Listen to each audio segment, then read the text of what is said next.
अस्सलाम वालेकुम यार, मैं हूँ डॉक्टर बिलाल मराना और आप लोग देख रहे हैं हैंडसम माइंड टीवी चैनल। मुझे उम्मीद है मेरे तमाम व्यूअर खैर वाक़त से होंगे। और आज हम बात करेंगे कि आज बहुत से मुकामात पे जो कल्चर डे मनाया गया है और मुख्तलिफ कल्चर आपस के अंदर अपनी पहचान कराने के लिए उनके ड्रेसिंग स्टाइल, मुख्तलिफ स्पोर्ट्स, मुख्तलिफ गेम में और मुख्तलिफ तरीके से लोगों ने जितने अपने कल्चर की रिप्रेजेंट हो सकते थे मुख्तलिफ तरह के स्टॉल वगैरह लगा के और मुख्तलिफ और तरीक़ों से नमूद और नुमाइश का जो काम किया है। आज हम इस हवाले से बात करेंगे कि क्या आया कि कल्चर मनाना चाहिए या नहीं मनाना चाहिए, और दूसरा ये है कि कल्चर मनाने के लिए ये क्या इसके पीछे बैकग्राउंड है और कल्चर का मनाना ठीक है या कि नहीं है, सारे हवालों से। एक बात तो मैं आप लोगों ये बात बताता चलूँ कि आप जितने भी पढ़े लिखे जाएँ तो हमेशा याद रखें कि आप अपने आप को चेंज ना करें, क्योंकि आपकी पहचान आपके रहने सहने से, आपके खाने पीने से, आपके उठने बैठने, आपके चलने फिरने से होता है। आप कौमों की तारीखों को उठा के देख लें, पूरे पाकिस्तान की तारीख को उठा के देख लें, चाइना की तारीख को उठा के देख लें, किसी भी तारीख को उठा के देख लें। इन मुल्कों के अंदर जो मुल्क अलग बनता है तो फिर वो मुल्क अलग क्यों बनता है? वो मुल्क अलग बनता है अपने नेशनल जो उनके पॉइंट ऑफ व्यू है। मिसाल के तौर पर जब पाकिस्तान अलग हुआ तो क्या नौबतें थी? पाकिस्तान अलग होने की नौबतें थी कि हम सब मुसलमान हैं, हमारे पाक लोगों के रहने की जगह होनी चाहिए, हम वहाँ पर अपनी इबादत कर सकें, अपने तरीके से हम ड्रेसिंग कर सकें, तो सलवार कमीज होती है, ठीक हो गया। और इस तरह से मुख्तलिफ तरीके हम अपनी मर्जी से अपनी आज़ादी को फॉलो करते हुए हम मुख्तलिफ अपने आप को बआसानी इस सोसाइटी और मुआशरे के फ़र्द के तौर पर इसीलिए अपनी इबादत, मामलात और बाकी चीज़ों को चला सकें। तो इस बात को बुनियाद बना के जितने भी मुल्क अलग होते हैं तो इस बात को बुनियाद बना के हुआ करता है सर। अब पाकिस्तान भी जितनी ममालिक के अंदर से है, बाकी लोग भी, बाकी बहुत सारे मालिक इसी हवाले से अपनी नुमाइंदगी कराते हैं।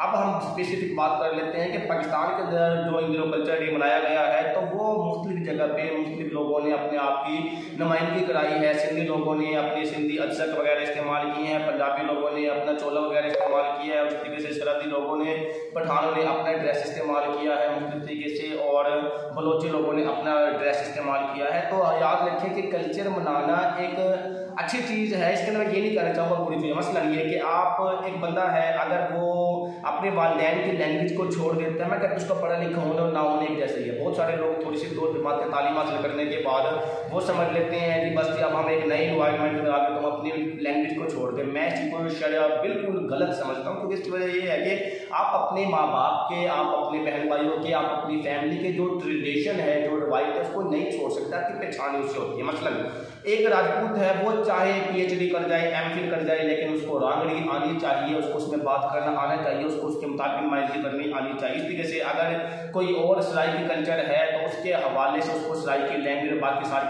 चीज़ें आनी चाहिए।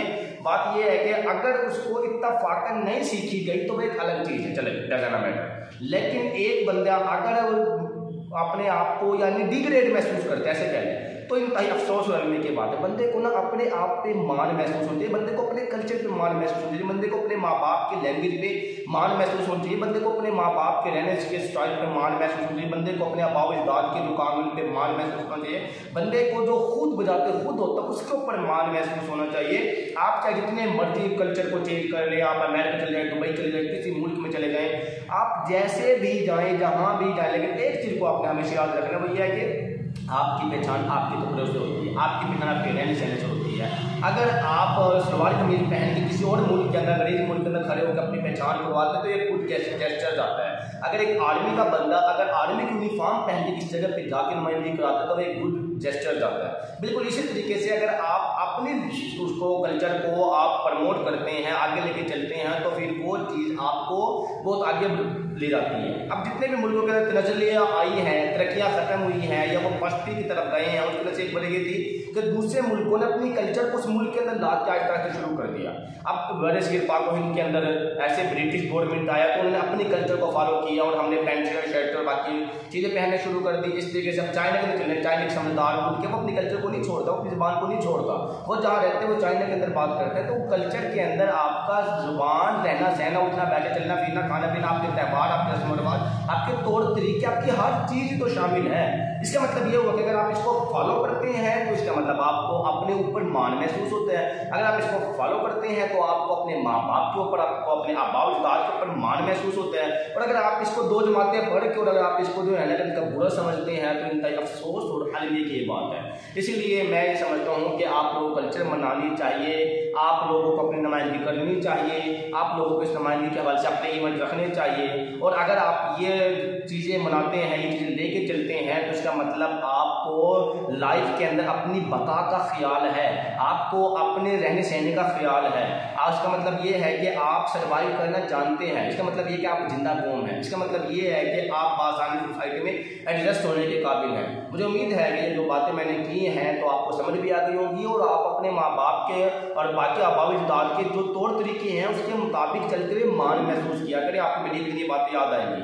जिन्होंने मान महसूस करने के बजाय डिग्रेड महसूस किया तो वो लोग तबाह हुए पड़े हैं, और जिन्होंने डिग्रेड महसूस नहीं किया तो अपने आबावी अजदाद के तौर तरीकों पर, तो वही लोग तरक्कियों की तरफ गए, वो लोग आगे निकले हैं। किसी मुल्क पे अगर हम अटैक करना चाहते हैं तो याद रखें उसका एक ही तरीकेकार है, वहाँ पे अपनी कल्चर को आम कर दें, आप लोग फतह पा जाएंगे। ये एक साइकोलॉजिकल वार है, इसको एक आम चीज ना समझे। हमारे मुताबिक तो कपड़े पहन लेते हैं, कल्चर समझ लेते हैं, बल्कि एक साइकोलॉजिकल वार है। अगर हम किसी मुल्क पे अपना कब्जा चाहते हैं, कुछ करने के दिखाना चाहते हैं, फतह चाहते हैं, तो वहाँ पे अपनी कल्चर को प्रमोट कर दें। वो सारे आप ऐसे बन जाएंगे, आपको मानेंगे, आपको फॉलो करेंगे, आपके पीछे चलेंगे, तो ऑटोमेटिकली आपके मुलाजिम बन के और आपके गुलाम बन के रहेंगे। इसीलिए आप लोगों को चाहिए कि आप अपनी कल्चर को प्रमोट करें ताकि आप लोगों की पहचान एक जिंदा दिली के तौर पर हो। मुझे उम्मीद है कि ये बातें सुनने के बाद आप अपने कल्चर को डिग्रेड करने के बजाय इसको प्रमोट करेंगे और इसके साथ साथ दूसरे लोगों तक ये मैसेज देंगे भाई कल्चर को चलाने की अच्छी चीज़ हमें चलानी आनी चाहिए। अगर आप लोगों को ये वीडियो अच्छी लगी है तो आप लोग अपने दोस्तों के साथ शेयर करें, हमारे चैनल को लाइक करें, सब्सक्राइब करें, बेल आइकन को दबाएं ताकि बर वक्त आप लोगों तक हमारी तमाम वीडियो मौसूल हो। अपना ख्याल रखिएगा, इजाज़त दीजिएगा, अल्लाह हाफिज़।